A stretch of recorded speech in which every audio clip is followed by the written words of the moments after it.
Numbers 15. The Lord said to Moses, "Speak to the Israelites and say to them, after you enter the land I'm giving you as a home, and you present to the Lord food offerings from the herd or the flock, as an aroma pleasing to the Lord, whether burnt offerings or sacrifices, for special vows or freewill offerings or festival offerings, then the person who brings an offering shall present to the Lord a grain offering of 1/10 of an ephah, of the finest flour mixed with 1/4 of a hin of olive oil. With each lamb for the burnt offering or the sacrifice, prepare 1/4 of a hin of wine as a drink offering. With the ram, prepare a grain offering of 2/10 of an ephah of the finest flour mixed with a hin of olive oil, and 1/3 of a hin of wine as a drink offering. Offer it as an aroma pleasing to the Lord. When you prepare a young bull as a burnt offering or sacrifice, for a special vow or a fellowship offering to the Lord, bring with the bull a grain offering of 3/10 of an ephah of the finest flour mixed with a hin of olive oil, and also bring 1/2 a hin of wine as a drink offering. This will be a food offering, an aroma pleasing to the Lord. Each bull or ram, each lamb or young goat is to be prepared in this manner. Do this for each one, for as many as you prepare. Everyone who is native born must do these things in this way when they present a food offering as an aroma pleasing to the Lord. For the generations to come, whenever a foreigner or anyone else living among you presents a food offering as an aroma pleasing to the Lord, they must do exactly as you do. The community is to have the same rules for you and the foreigner residing among you. This is a lasting ordinance for the generations to come. You and the foreigner shall be same before the Lord. The same laws and regulations will apply both to you and to the foreigner residing among you. The Lord said to Moses, "Speak to the Israelites and say to them, when you enter the land to which I am taking you, and you eat the food of the land, present a portion as an offering to the Lord. Present a loaf from the first of your ground meal, and present it as an offering from the threshing floor. Throughout the generations to come, you are to give this offering to the Lord from the first of your ground meal.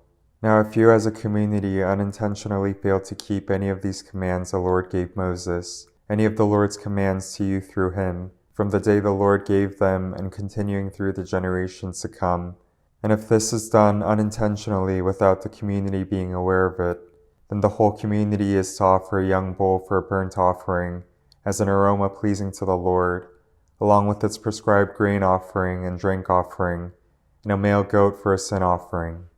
The priest is to make atonement for the whole Israelite community, and they will be forgiven, for it was not intentional, and they have presented to the Lord for their wrong a food offering and a sin offering.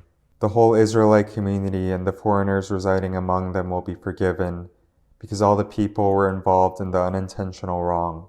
But if just one person sins unintentionally, that person must bring a year-old female goat for a sin offering. The priest is to make atonement before the Lord for the one who erred by sinning unintentionally, and when atonement has been made, that person will be forgiven. One and the same law applies to everyone who sins unintentionally, whether a native-born Israelite or a foreigner residing among you. But anyone who sins defiantly, whether native-born or foreigner, blasphemes the Lord and must be cut off from the people of Israel. Because they have despised the Lord's word and broken his commands, they must surely be cut off. Their guilt remains on them.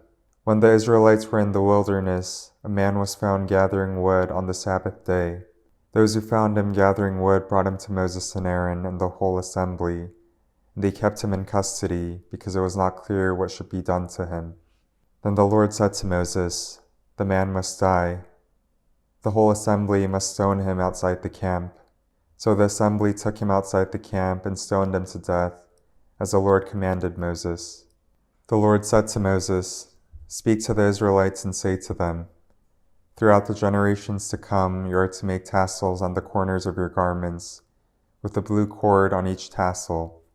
You will have these tassels to look at, so you will remember all the commands of the Lord, that you may obey them and not prostitute yourselves by chasing after the lusts of your own hearts and eyes. Then you will remember to obey all my commands and will be consecrated to your God. I am the Lord your God, who brought you out of Egypt to be your God. I am the Lord your God." Numbers 16. Korah, son of Izhar, the son of Kohath, the son of Levi, and certain Reubenites, Dathan and Abiram, sons of Eliab, and On, son of Peleth, became insolent and rose up against Moses. With them were 250 Israelite men, well-known community leaders who had been appointed members of the council. They came as a group to oppose Moses and Aaron and said to them, "You have gone too far. The whole community is holy, every one of them, and the Lord is with them. Why then do you set yourselves above the Lord's assembly?" When Moses heard this, he fell face down. Then he said to Korah and all his followers, "In the morning the Lord will show who belongs to him and who is holy, and he will have that person come near him. The man he chooses will cause him to come near him. You, Korah, and all your followers are to do this. Take censers, and tomorrow put burning coals and incense in them before the Lord. The man the Lord chooses will be the one who is holy. You Levites have gone too far." Moses also said to Korah, "Now listen, you Levites. Isn't it enough for you that the God of Israel has separated you from the rest of the Israelite community and brought you near himself to do the work at the Lord's tabernacle and to stand before the community and minister to them? He has brought you and all your fellow Levites near himself, but now you're trying to get the priesthood too. It is against the Lord that you and all your followers have banded together. Who is Aaron that you should grumble against him?" Then Moses summoned Dathan and Abiram, the sons of Eliab. But they said, "We will not come. Isn't it enough that you have brought us up out of a land flowing with milk and honey to kill us in the wilderness? And now you also want to lord it over us. Moreover, you haven't brought us into a land flowing with milk and honey, or given us an inheritance of fields and vineyards. Do you want to treat these men like slaves? No, we will not come." Then Moses became very angry and said to the Lord, "Do not accept their offering. I have not taken so much as a donkey from them, nor have I wronged any of them." Moses said to Korah, "You and all your followers are to appear before the Lord tomorrow, you and they and Aaron. Each man is to take his censer and put incense in it, 250 censers in all, and present it before the Lord. You and Aaron are to present your censers also." So each of them took his censer, put burning coals and incense in it, and stood with Moses and Aaron at the entrance to the tent of meeting. When Korah had gathered all his followers in opposition to them at the entrance to the tent of meeting, the glory of the Lord appeared to the entire assembly. The Lord said to Moses and Aaron, "Separate yourselves from this assembly, so I can put an end to them at once." But Moses and Aaron fell face down and cried out, "O God, the God who gives breath to all living things, you will be angry with the entire assembly when only one man sins." Then the Lord said to Moses, "Say to the assembly, move away from the tents of Korah, Dathan, and Abiram." Moses got up and went to Dathan and Abiram, and the elders of Israel followed him. He warned the assembly, "Move back from the tents of these wicked men. Do not touch anything belonging to them, or you'll be swept away because of all their sins." So they moved away from the tents of Korah, Dathan, and Abiram. Dathan and Abiram had come out and were standing with their wives, children, and little ones at the entrance to their tents. Then Moses said, "This is how you'll know that the Lord has sent me to do all these things, and that it was not my idea. If these men die a natural death and suffer the fate of all mankind, then the Lord has not sent me. But if the Lord brings about something totally new, and the earth opens its mouth and swallows them, with everything that belongs to them, and they go down alive into the realm of the dead, then you'll know that these men have treated the Lord with contempt." As soon as he finished saying all this, the ground under them split apart, and the earth opened its mouth and swallowed them and their households, and all those associated with Korah, together with their possessions. They went down alive into the realm of the dead, with everything they owned. The earth closed over them, and they perished and were gone from the community. At their cries, all the Israelites around them fled, shouting, "The earth is going to swallow us too."